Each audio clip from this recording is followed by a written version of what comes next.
నెల్లూరు జిల్లా కలువాయి మండలం వెంకటరెడ్డిపల్లి కూడలి వద్ద జాతీయ రహదారి 565ని దిగ్బంధించిన అయ్యప్ప స్వాములు. గ్రామస్తులు కలువాయి మండలాన్ని తిరుపతి జిల్లాలో విలీనం చేయడాన్ని నిరసిస్తూ రాస్తారోకోని నిర్వహించిన అయ్యప్ప స్వాములు.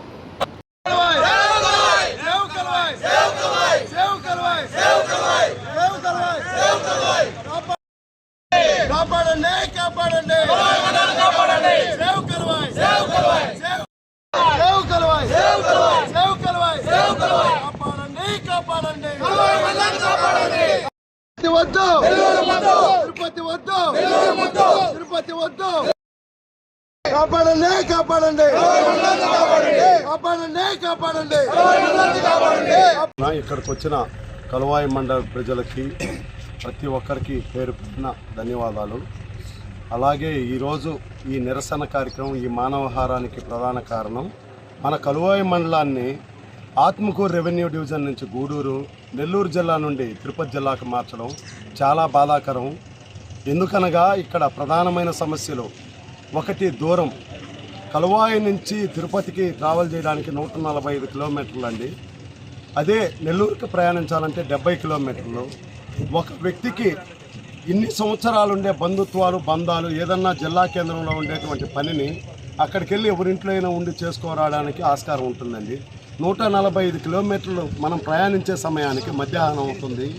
అధికారుల సమస్యకి వెళ్తే అధికారులు కూడా భోజనానికి వెళ్ళి ఉంటారు. వాళ్ళు వచ్చే లోపల 3 అవుతుందండి. 3కు మొదలైతే 4:30, 5, 6, 7 రేపంటే ఏం చేయాలండి? దానికి సామాన్య ప్రజల నుంచి ప్రతి ఒక్కరికి దీనిపైన చాలా ఇబ్బందులు ఉందండి ట్రాన్స్పోర్టేషన్. అదే నెల్లూరు అయితే వెన్నతో పెట్టిన విద్య అండి. అలా వెళ్ళి సాయంత్రానికి తిరుపతి రావచ్చు. అలాగే దానికి కావాల్సిన డబ్బు, సమయం అన్నీ వృధా కాకుండా పర్ఫెక్ట్గా ఉంటుందండి. రెండో సమస్య నీటి సమస్య. మనకు ఉమ్మడి నెల్లూరు జిల్లాలో సోమశిల, కండలేరు 2 జలాశయాలు ఉన్నాయండి. రేపు పొద్దున తిరుపతి జిల్లాలోకి మార్చడం వల్ల ఒక నీరు ఒక కాలంలో వదులుకోవడానికి 2 జిల్లాల ఎస్సీలు, డిఈలు, ఈఈలు అందరితో మాట్లాడుకోవాలండి. ఒక ఎమ్మెల్యే నుంచి ఇంకొక ఎమ్మెల్యేకి కోఆర్డినేషన్ లేదంటే ఈరోజు ఇంపార్టెంట్ అంటే ఆ రోజు నీరు వదలడానికి కూడా తీవ్రమైన ఇబ్బందులు ఉంటాయి. మూడోది ఆరోగ్య సమస్యలు.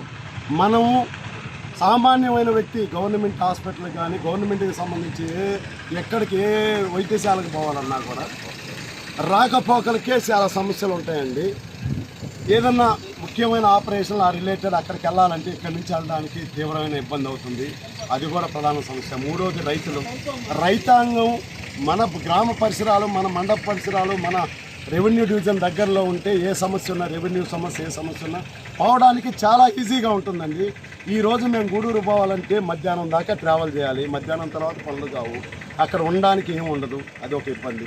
రెండవది తిరుపతి జిల్లా సంస్థలు, గవర్నమెంట్కి సంబంధించిన ఏ సంస్థలో ఏం మాట్లాడాలన్నా ఇక్కడ నుంచి అక్కడికి వెళ్ళడానికి సమయం సరిపోవడానికి, రావడం పక్కన పెడితే వెళ్ళడానికి సరిపోతుంది. అధికారులు మన అర్జీ తీసుకునే సమయం ఆ రోజు సరిపోతుంది.